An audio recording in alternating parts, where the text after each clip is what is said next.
এই দুনিয়ায় যে যত বেশি খাবে হাসরের ময়দানে সে তত বেশি ক্ষুধার্ত হবে। কথাটা সত্য কি না? এই মর্মে মুসনাদে বাজ্জার একটি হাদিস রয়েছে।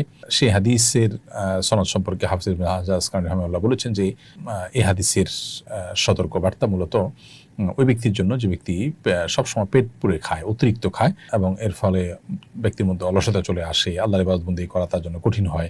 এরকম ব্যক্তির জন্য এরকম কথা বলা হয়েছে।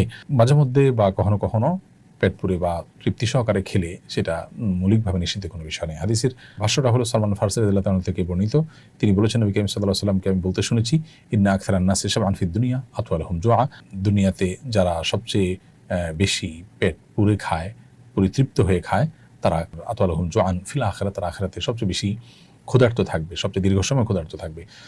তো এই ধরনের হাদিস আরও বিভিন্ন বর্ণনা রয়েছে এবং হাদিসটি হাসান পর্যায়ের এবং এর আরও বিভিন্ন শওয়াহিদ অর্থাৎ সমপর্যায়ের আরও কয়েকটা বর্ণনা রয়েছে। মৌলিকভাবে হাদিসটি গ্রহণযোগ্যতার লেভেল পর্যন্ত যায়, তার মর্ম অন্তত গ্রহণযোগ্যতার লেভেল পর্যন্ত যায়, কিন্তু এখানে উদ্দেশ্য হলো যারা সবসময় পেট পুরেই খায় এবং অতিরিক্ত পেট পুরে খাওয়া এটা মানুষের আলস্য ইত্যাদি আনার কারণে মূলত হাদিসে উৎসাহিত করা হয়েছে। মৌলিকভাবে মাঝে মধ্যে পেট পুরে খাওয়া বা পরিপূর্ণ পেটে খাওয়া নিষিদ্ধ নয়, তবে পেট খালি রেখে খাওয়া এটাই হলো সুন্নাহ এবং নবী সাল্লাল্লাহু আলাইহি ওয়াসাল্লামের আদর্শ এবং এটা আমাদের স্বাস্থ্যের জন্য অধিকতর উপযোগী।